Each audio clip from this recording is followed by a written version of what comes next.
Stop whatever you're doing for just a moment. I need 30 seconds of your full attention because what we're about to talk about tonight is being described everywhere as an immigration crackdown, as a border enforcement surge, as a law and order moment. But that framing misses what is actually happening because at its core, this is not a story about immigration. This is a story about power, about the process, about how executive authority is being stretched, tested, and in some cases quietly broken, one procedural step at a time. There is a paper trail here. Executive orders, agency memos, court filings, internal enforcement directives, and a timeline that, when laid out carefully, tells a very different story than the headlines suggest. And if what the administration is claiming is true, then we should be able to see very specific things happening inside federal agencies, inside immigration courts, and inside local law enforcement systems. So tonight, let's slow this down. Let's follow the documents. Let's follow the timelines. Let's see what's really going on and stay with me because this part matters more than you think. To understand what is actually happening right now, we need to rewind the tape. Not a few weeks, not a few months, but many years. Because what we're seeing on the streets today, protests, mass strikes, spontaneous organizing, acts of civil disobedience, did not begin with a sudden executive order or an overnight enforcement campaign. There was no single boom moment. It began much more quietly and, honestly, much more dangerously. It began under the Trump administration, inside a dense web of regulatory adjustments, prolonged legal battles, and quiet restructurings within the federal administrative apparatus. Not by accident, not anonymously, but driven by very specific people with very specific power and very clear objectives. And I know at this point, this might sound technical. You might be thinking, is this the part where I accidentally unlocked my phone? Hang on, stay with me, because this is where the picture starts to come into focus. During Donald Trump's first term, immigration policy didn't just change in its messaging, build the wall, zero tolerance, law and order. Everyone heard those slogans. What far fewer people noticed was this: the entire system was restructured from the inside. At the center of that process was the White House, where advisor Stephen Miller served as the chief architect. His strategy didn't rely on Congress, because Congress is slow and argumentative, but on executive authority and administrative procedures, things that sound boring, but they are incredibly effective. At the Department of Homeland Security, a revolving door of secretaries and acting secretaries, from Kirstjen Nielsen to Kevin McAleenan to Chad Wolf, signed and implemented a cascade of internal directives, step by step, reshaping how immigration law was enforced. No dramatic press conferences required, just a signature, and that was enough. At the same time, within the Department of Justice, attorneys general like Jeff Sessions and later William Barr repeatedly pushed to narrow judicial review and expand executive discretion in immigration cases. In other words, fewer judges, more power for the government. We saw a systematic tightening of asylum eligibility criteria. We saw the Remain in Mexico policy, forcing asylum seekers to wait outside U.S. territory. We saw Ken Cuccinelli, as acting deputy secretary of DHS, push a reinterpretation of the public charge doctrine to vastly expand the grounds for denying green cards. And we witnessed Mark Morgan, Commissioner of Customs and Border Protection, aggressively expand the use of expedited removal, deportation without full judicial hearings. Each of these changes, viewed in isolation, looked like administrative details, the kind you skim past in a news article and forget 5 minutes later. But when you put them together, they form a machine capable of operating at massive scale with very little friction. According to data from the U.S. Department of Homeland Security itself, interior enforcement arrests increased by more than 30% from 2017 to 2019, while asylum denial rates nearly doubled. And even when some Trump-era policies were blocked by courts or later reversed by subsequent administrations, many of the core structures remained intact: the databases, the authorities, the procedures, and the personnel. This is how history often works. Headlines change direction, but the machinery remains, assembled, tested, and waiting to be switched on. And now back to the present. The legal foundations laid by the Trump administration remain in force in many key areas. Interagency data systems have been integrated. Cooperation with local law enforcement, dramatically expanded during that period, still exists. Federal detention capacity is ready, and the court system, reshaped through hundreds of judicial appointments during the Trump years, is increasingly inclined toward executive power in immigration matters. So what does that mean? It means that when a crackdown happens, it doesn't need to explode onto the scene. It just needs to flip the switch. And once it's on, it runs smoothly, almost by inertia. And this is the core point. What we are seeing today is not the result of a single sweeping law or a shocking announcement. It is the activation of regulatory levers installed years ago by the Trump administration and by very specific individuals within that apparatus, waiting for the right political moment to be pulled. That is why the social response has been so intense, not because this has never happened before, but because this is the moment when years of warnings have finally become reality. And now that machine is running. Not slowly, not experimentally, but at full speed. Stay with me, because next we need to look directly at how this crackdown is being implemented on the ground and what legal logic is being used to justify it. So then, what exactly is happening here? Not on Twitter, not in campaign speeches, but in the real world, in documents, in procedures, in decisions that most of us never get to see. In other words, which levers are being pulled? And the more important question, who installed them in the first place? Because when you strip away the noise of campaign slogans, tough promises, and cable news arguments that stretch late into the night, what remains is a tightly coordinated sequence of administrative actions. And when you line them up, one by one, the picture that emerges is deeply unsettling. This is not a spontaneous reaction. This is a systematic expansion of immigration enforcement, one of the largest in modern American history, and it is built directly on the foundation of policies from the Donald Trump era. And yes, I know, at this point it may sound a little dry, but trust me, this is where the story actually starts to come into focus.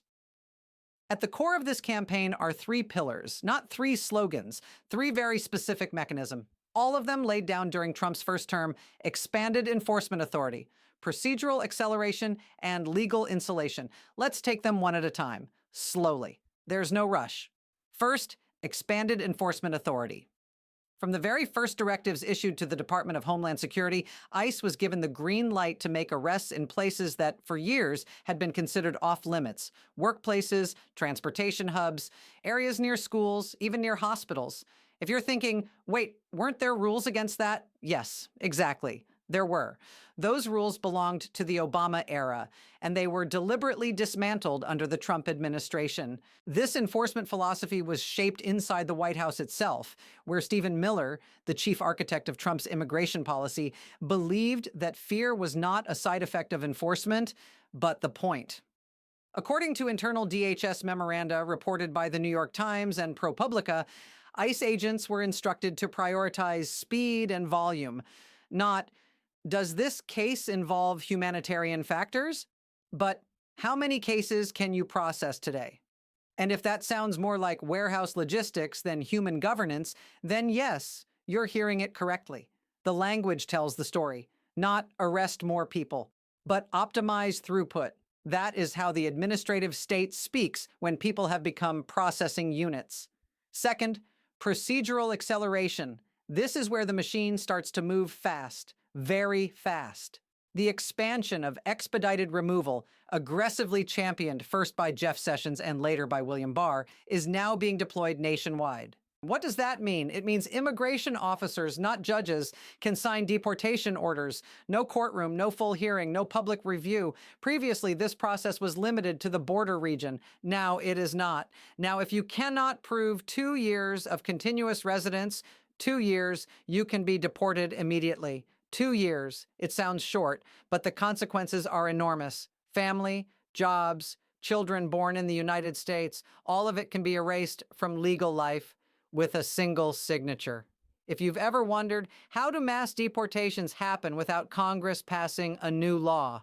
This is how. Now let's move to the third foundation Trump built: legal insulation. And here, honestly, this is the most alarming part. Court decisions like Trump versus Hawaii and DHS versus Thuraissigium, pushed aggressively by the Department of Justice under Sessions and Barr, established a new principle. Courts should step aside when the executive branch invokes immigration authority. In other words, trust us. The problem is, history suggests that's not always a great idea. The legal guardrails were removed in advance. And when enforcement accelerates, there is nothing left to slow it down. Within just 6 weeks, ICE interior arrests increased by more than 70%, according to data leaked to Reuters. Detention facilities in Texas, Arizona, and Louisiana quickly became overcrowded. Emergency contracts were signed with private prison companies, following the same model expanded under Mark Morgan, former CBP chief during the Trump administration. And this is where the story leaves paperwork behind. Families separated, parents who never come home after school drop off, workers disappearing mid-shift, homes left empty overnight. These are not rumors. They are documented by AP, NBC News, and the Marshall Project. And the justification given? National security, public safety, border control. Sound familiar? Except the data from the Cato Institute, the Migration Policy Institute, and DHS itself shows that undocumented immigrants commit violent crime at lower rates than native-born Americans. And that is the central contradiction of this entire strategy. It is marketed as crime control, but it is executed as mass displacement, not the neutral enforcement of law, but the transformation of immigration into a quasi-criminal dragnet without the legal protections we normally take for granted. And it was the widespread realization of that fact all at once that ignited the backlash. Not partisanship, not slogans, but this very human moment. Wait, did the rules just change? And the truth is, they changed a long time ago. This is the moment when everything stops being abstract, because when policy starts running, it no longer lives on paper. It moves straight into daily life, into kitchens, classrooms, and workplaces. And that is happening right now. The first impact of this crackdown is mass displacement. Not political displacement, not academic displacement, but literal displacement, people being removed from the places where they live. According to the Migration Policy Institute, approximately 5.2 million U.S. citizen children live with at least one undocumented parent, which means that every large-scale enforcement operation doesn't stop with the person who is detained. It hits American families directly, and you see it almost immediately. First, in schools. School districts in California, Texas, Illinois, and New York are reporting sudden spikes in absenteeism in immigrant-heavy neighborhoods. Some schools have documented 10 to 15% enrollment drops in just a few weeks. Teachers told reporters quite plainly, "Yesterday, the class was full. Today, an entire row is empty." School counselors are reporting sharp increases in anxiety and stress-related disorders among children, especially those whose parents suddenly didn't come home. And no, this is not anecdotal. This is documented by the Los Angeles Times and Chalkbeat. Next comes labor. Roughly 8 to 9 million undocumented workers are employed in the United States. In agriculture, they make up more than 40% of the workforce. In construction and food processing, the share ranges from 20 to 30% in many states. When that workforce disappears, things don't slow down, they stop. We've seen this before in Alabama and Georgia in the early 2010s. Fields left unharvested, construction projects abandoned, food prices are rising, local economies contracting. In other words, you cannot harvest crops with slogans, and you cannot build houses with press releases. Then there's detention. According to DHS budget documents, the average daily detained population has now exceeded 45,000 people, approaching the highest levels of Trump's first term. Private prison companies like Geo Group and CoreCivic have received emergency contracts worth hundreds of millions of dollars to expand capacity. And here, we need to pause for a moment, because this matters. We have created a system in which the more people are detained, the more money gets spent. More detainees, more beds needed. More beds, more contracts issued, more contracts, more lobbying. That's not speculation. That's a public record. Now add the legal consequences. Expedited removal means fewer hearings, fewer lawyers, fewer appeals. According to Track, immigration courts now face more than 3 million pending cases, and judges are being instructed to move cases faster, even faster. How fast? So fast that procedure itself begins to break down, not by repealing laws, but by giving the law no time to function. And finally, the social impact. When communities fear the government, they avoid the government.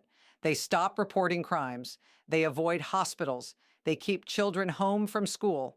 Research from the National Academies of Sciences shows that during major enforcement surges, crime reporting in immigrant communities drops sharply, increasing public safety risks for entire regions. So when someone asks, why are there protests everywhere?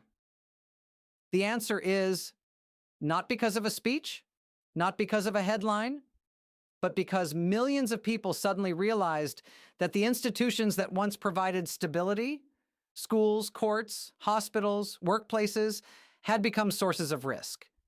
And when that realization spreads beyond immigrant communities, it doesn't stop, it spreads. And once the consequences begin to surface, the political system responds, not in sync, not in an orderly way, but by splintering. You can see it almost immediately.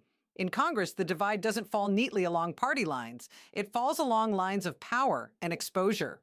Progressive Democrats moved quickly, introducing emergency legislation to block expedited removals and restore judicial review protections. Meanwhile, more moderate Democrats in politically fragile districts took a cautious stance, criticizing implementation methods while carefully avoiding a direct challenge to the enforcement framework itself. In other words, yes, we see the problem. Just please don't make us choose sides yet. But the most revealing response comes from Republicans, because this is not a unified bloc. Some Republican governors enthusiastically welcomed the crackdown, pledging full cooperation with federal authorities. Others, particularly in states dependent on agriculture, construction, and food processing, began to hesitate. They didn't hold loud press conferences. They made phone calls. They sent letters. They told Washington quietly, please slow this down. Does that sound contradictory? It's not. Because when immigration enforcement moves from campaign rhetoric into real-world execution, it collides head-on with economic reality. And business groups noticed immediately. The U.S. Chamber of Commerce, the National Association of Manufacturers, major agricultural coalitions, all warnings that mass enforcement would fracture labor markets and supply chains. Not in moral language, but in the language of profit and loss. Markets don't care what slogan you're running on. They ask one very simple question. Who is showing up to work tomorrow morning? The media response fractured in familiar ways. Conservative outlets framed this as a restoration of law and order. Progressive media called it authoritarian escalation. And mainstream institutional media increasingly focused on something else entirely: system overload, courts drowning in backlogs, detention centers over capacity, schools destabilized, hospitals are becoming places people avoid. And this is an important turning point, because the story is no longer about who wins politically. It's about which systems can withstand the strain. Even law enforcement isn't unified. Some police unions support aggressive enforcement. Others warn bluntly that when communities lose trust in government, policing becomes more dangerous, not safer. At the same time, civil society has mobilized with remarkable speed. Legal defense networks activated. Churches opened their doors as sanctuary. Labor unions organized support. Community groups set up transportation routes, housing, and emergency funds. Not just protest, parallel systems are forming, and that is the most important signal of all. Because when society begins building substitute systems, it means people no longer believe the official ones will protect them. They are adapting. And they are adapting faster than politics can respond. Which brings us to the final question. Not a political question, not a rhetorical one, a structural question. Because once systems shift, they do not simply snap back into place. They leave precedent, they leave momentum, they leave institutional memory, and those are the hardest things of all to undo. So when the headline blares, Trump's immigration crackdown sparks nationwide backlash, perhaps the first thing we should do is resist accepting the story exactly as it's being told. Because the most visible elements, protests, clashes, crowds, are rarely where a story actually begins. They're simply where it becomes visible. The harder part to see, but the more consequential part, sits underneath, in procedures, in authority, in systems that were built in advance to operate at scale, with very few stopping points. And when those systems are activated, the consequences don't arrive like an explosion. They arrive as a sequence of movements so smooth they're unsettling. Families destabilize, communities grow anxious, institutions strain, not because of a single decision, but because an entire machine was already prepared to run. That's why this moment doesn't feel like a normal political argument. It feels like a test of whether principles like due process, limits on power, and institutional restraint can hold when speed and volume become the priority. And perhaps the most unsettling question isn't whether this will provoke backlash. It's this: how many other systems have already been put in place, just waiting for the right moment to be switched on? We're seeing the surface. What's underneath is still in motion.